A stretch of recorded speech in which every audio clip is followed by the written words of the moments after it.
Hey Charleston, John Crompton, your trusted realtor with Keller Williams Realty. It's October, it's Halloween. This is my favorite time of the year, not because of Halloween, but because of the weather. It is absolutely perfect. The humidity is very low, if any. The beaches are empty, so we can go out there and enjoy them. I can walk into a restaurant. The tourist season has pretty much ended. We love our tourists, but I love having the access to our beaches and things without the craziness, right? So my favorite time of the year. Gearing up for Halloween too with my kids, and can't wait. Really can't wait.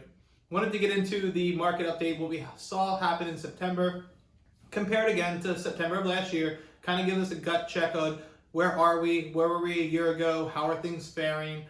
So let's get into the market update right now. Average sales price. Our average sales price is at $465,000 compared to last year. That's up 6.5%. That's a huge increase. Again, if you bought a home last year at this time, you saw a 6.5% increase, most likely a little bit more just due to the market conditions. Our days on market, been talking about this for months and months and months and months and months. We are under 30 days on the market still as an average. Right now we're at 18. That was down a whopping 60% from last September. So very interesting to see that we are still in this super fast sellers market. If it's taking you 18 days to sell your home, it's phenomenal. Some people are seeing it happen in 24 hours. Some people are not even putting their home in the market and getting offers. It's kind of crazy. So that translates to our month's supply. Sitting at 1 month again. We've been at 1 month pretty much all year, it feels like. So that has been very fascinating to watch. The 1 month supply is down 52.4%. If we sold every home on the market this month, we'd have no more homes come on the market. We'd have no more homes for sale. So that's what the supply means.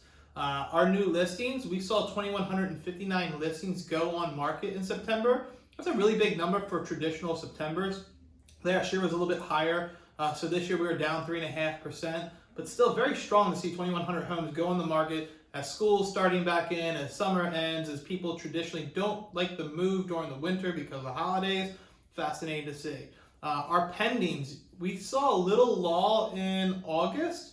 And that kind of got eroded away in September. We had 2,078 homes go under contract. That was up almost 3% at 2.9%. So we're still putting on homes and we're still taking off the almost equal amount.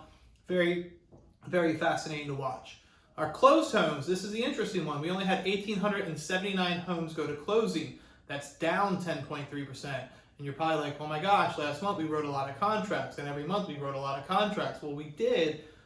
The builders are probably most likely sitting on a very large pent-up build process right now. So if these people wrote a contract 6 months ago and expecting to be in a new home where traditionally it would take that long, the supply chains, the builder demands, the labor force, all these things come into play. So we're seeing delayed closings, delayed builds. I have one that we wrote in 2020 that has actually happened in 2022. So very fascinating to see something that almost take that long. It's just crazy times right now. So what does all this mean? What are we going to see come in the future months, in the next year, spring and summer? I don't know. If I had that crystal clear ball, you'd never hear from me again. I'd be on a yacht in the Caribbean with my family, doing something really, really fun. That's not the case. I do see ourselves in this low inventory market for several reasons. There's not a lot of local move up because to sell your home is easy, to find your home is not easy. We have helped people do that off market, but again, like the options aren't there, so the motivation is probably less. We also are just seeing the fact that if interest rates go up in the future, we're going to see less people move because everybody refinanced, and if you didn't, you should refinance for like under 3%. So their home mortgage is so cheap right now compared to what it will be in the future with the new pricing and with the new interest rates. So I foresee a low inventory market. That's just going to be a fascinating thing. So we're here for a while for it. Maybe I'm wrong. Hopefully I kind of am. I'd like to see a little bit more increase, but I do feel that we're going to decrease in inventory in the waning months to come just because of Thanksgiving and Christmas and then New Year's. And then February, we should hopefully start seeing that swing go upward.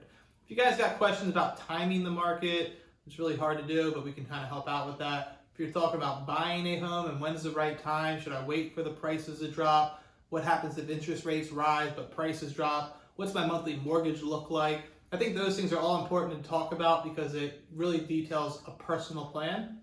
Feel free to get with me. Happy to sit down with you, my trusted lender, and just kind of have that conversation.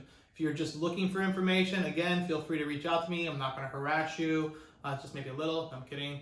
But feel free to reach out. Love to answer your questions and put you on the right path regardless of anything. So feel free, again, contact me. Looking forward to connecting. Until then, have a happy Halloween. Be safe, be smart. Talk to you in November. Take care.